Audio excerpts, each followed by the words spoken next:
Hello there ladies, gentlemen, all variations thereupon. This build is going to be a little complicated. Not necessarily technically complicated, but complicated in the themes behind it. What I'm trying to create here is something that looks like it's been crafted by an Egyptian, but commissioned by somebody who isn't an Egyptian. So it's got to be Egyptian sort of style, but not necessarily in content.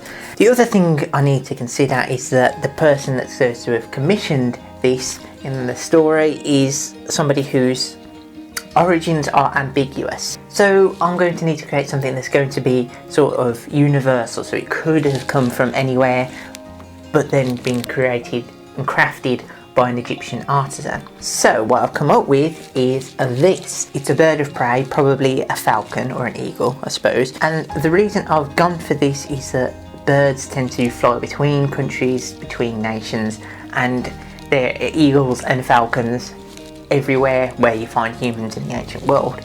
So the person who would have commissioned this would almost certainly have seen eagles. They're popular in virtually all cultures as being something big and important, often sacred to some god.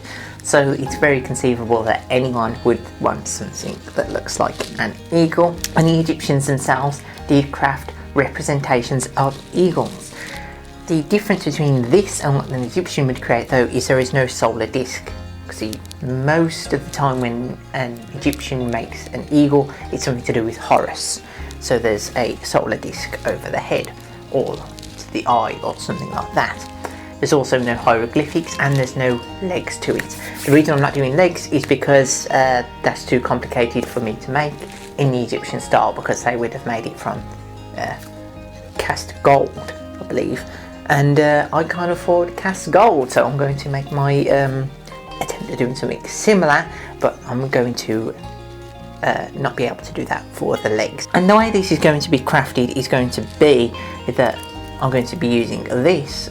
It isn't gold, but it looks like gold. It's a brass wire and some felt and some glass beads. See, the Egyptians, they would have created things that look like this, which is called a pectoral. It was a necklace sort of thing that would have hung down in front of the chest, and it has complicated meanings behind it. This one has a message in it saying let the pharaoh reign for, I believe, 100,000 years based on the hieroglyphics on there, basically forever. Now for Egyptian pectorals, for the coloured parts, they would have inlaid it with things like turquoise.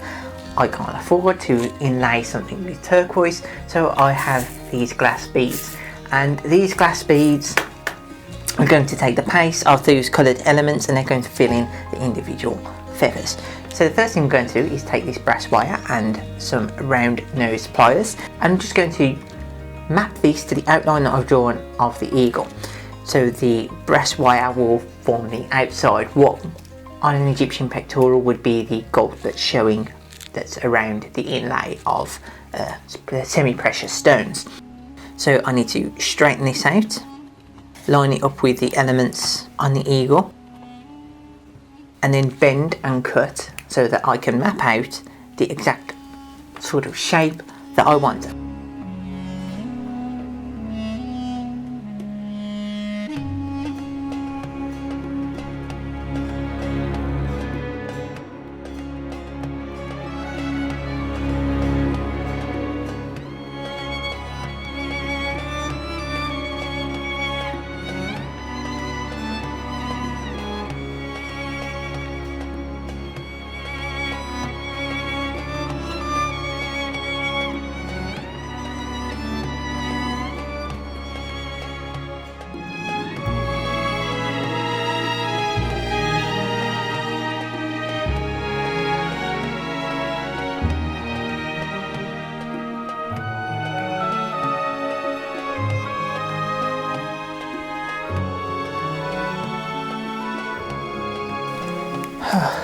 Okay, so a little variation there on what I was originally planning, in that two things came up whilst working on it. Firstly, this wire doesn't quite like to bend at a right angle. It only seems to want to have a curve on it. So I had to adjust what I was doing part way through. The other thing is it's getting very fiddly. I originally intended to do all of the intricate little feathers outlined in the gold, but As some of you may be aware, I'm half blind, can't see at all out of this eye apart from very blurry shapes. So it's getting very hard for me to do that little bit of detail. So if you were trying to recreate something like this, you may be able to do it, but it's getting to the point where I'm at my physical limitations. I'd need a magnifying glass or something like that in order to see what I'm doing properly. I've got that mapped out and set to the side so I know where all the pieces are going to go. And now I'm just going to take my fabric and I'm going to cut this into a fairly generous square of the same sort of size. I'm going to use my drawing in order to map out the size to save moving these metal pieces around too much. And then I'm just going to carefully as I can, sew them into place with one of my coloured threads.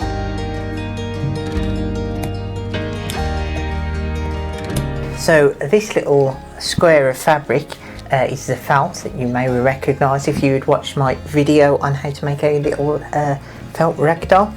So this bit of felt is probably not quite stiff enough in order to make the proper brooch that I want to. So I've also got this bit of scrapped canvas that's going to sit on the back and stiffen it up. I'm not going to sew this on the back yet or cut any more detail out of it than this square at the moment, because I want to make sure that I've sewn everything in place and it's all perfectly lined up and everything's good to go. Then I'm going to cut out the fine details. So we're going to sew the metal on first. So we're going to sew the metal in place so we've got an outline. Then I'll consider sewing the beads on. Then this canvas fabric will go on the back to stiffen it up. So next part, the very delicate part that I'm not looking forward to because my eyes will probably fail me for some of the smaller pieces. These small pieces of metal onto this fabric.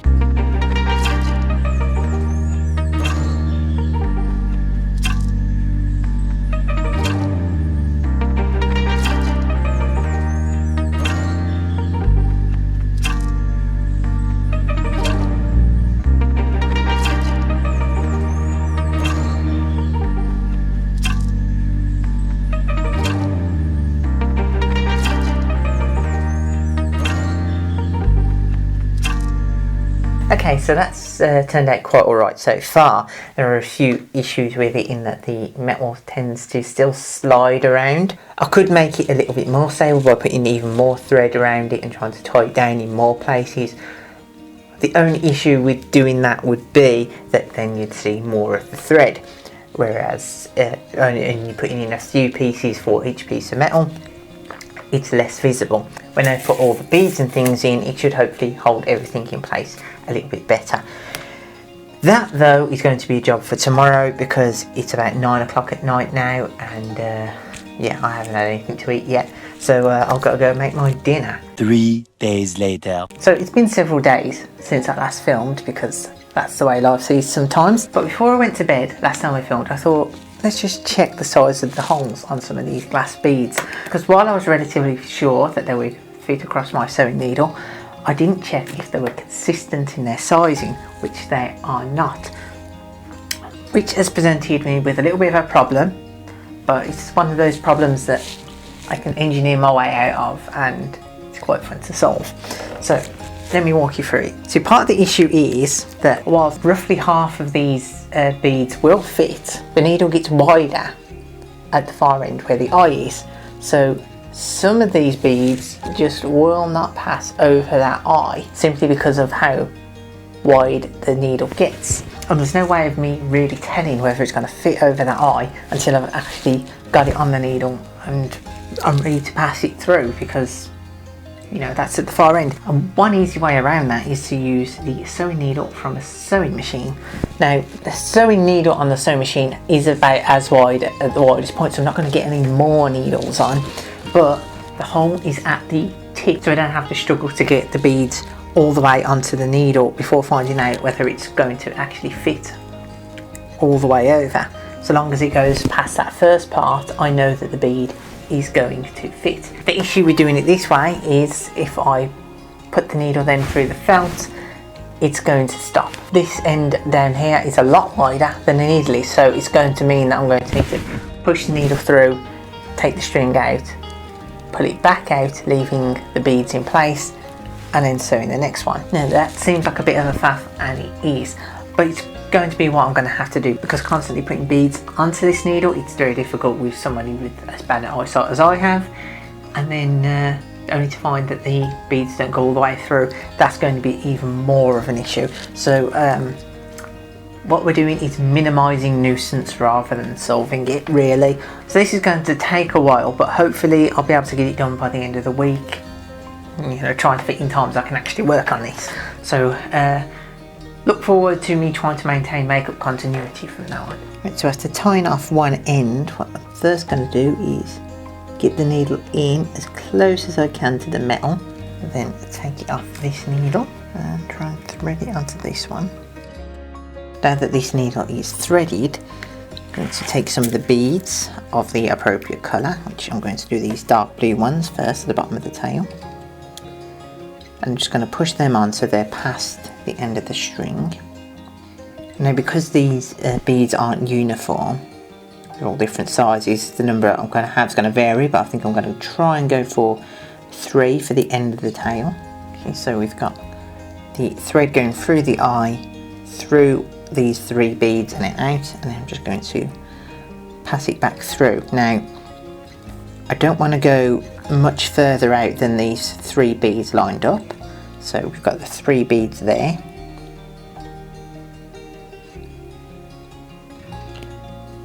Pass the needle through, and then once it's through, take the thread off of the needle itself, and then we've got the 3 beads attached down there.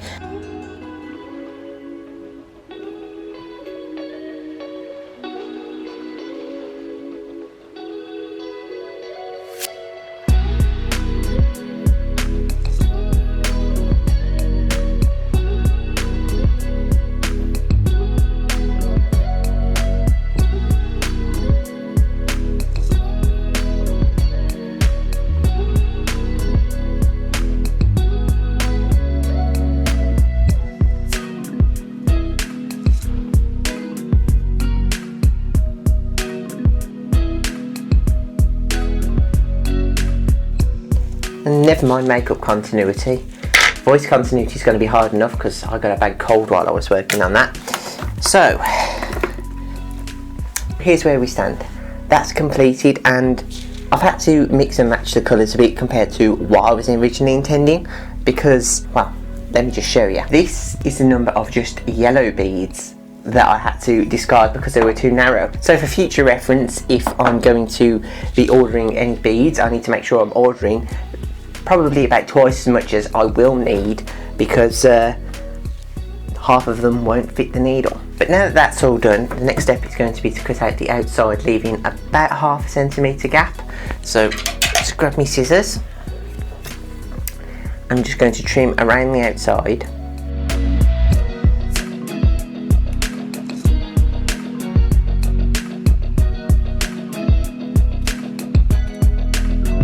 We want to keep about ½ centimetre gap around the outside, just so that we don't come too close to these threads and have them come out of the fabric. So next what I have are these pieces of like black canvas, and they're relatively stiff. I got these off an apron I was asked to put some pockets in. They're just off cuttings, and I'm going to use that as a stiffening material for the back. So I'm going to cut this to the exact same dimensions as what I've cut out there, which means I'm going to have to pin this in place so it doesn't slide everywhere.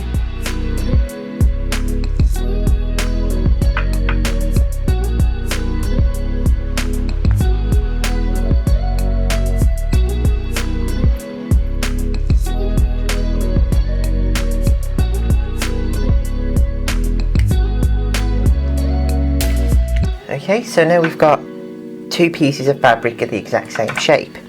One of them is a backing material and one of them is the front with all the beads on. The only thing we need to do now is attach the 2 sides together, but we don't want any of the fabric at the back of this brooch to actually be showing. We don't want to see the felt. So we're going to want to fold it over. Fold the yellow and black fabric so they're in the middle, so they're sort of sandwiched between themselves. Then we're going to sew across that with an invisible stitch, which is where you go in one side and then directly through to the other side. So when you pull the thread straight, it pulls the two sides together and you don't see the stitching between the two, hopefully.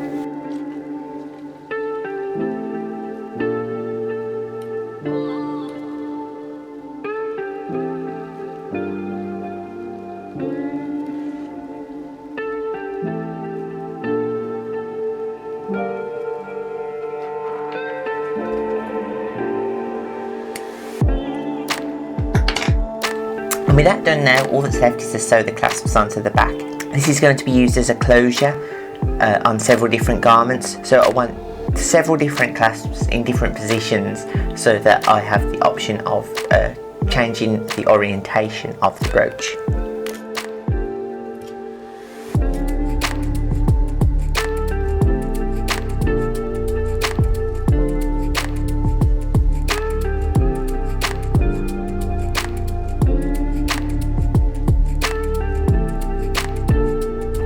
And there we have it, an Egyptian-ish style brooch. If you want it to look more Egyptian, you put a little sun disk at the top, a little circle that you fill in red. And if you want to make it look more like a pectoral, like the Egyptians had, then you'd attach some leather straps to the edges of the wings and then just tie that around the neck. So then it becomes more like a necklace, which is how the Egyptians wore them. So there we have it. It was a very fiddly build, and now that I've done that, I'm going to go have a lie down because, as you can probably tell, I'm still full of a cold. Just kidding. I've got to edit this now. Oh well. See you in the next video.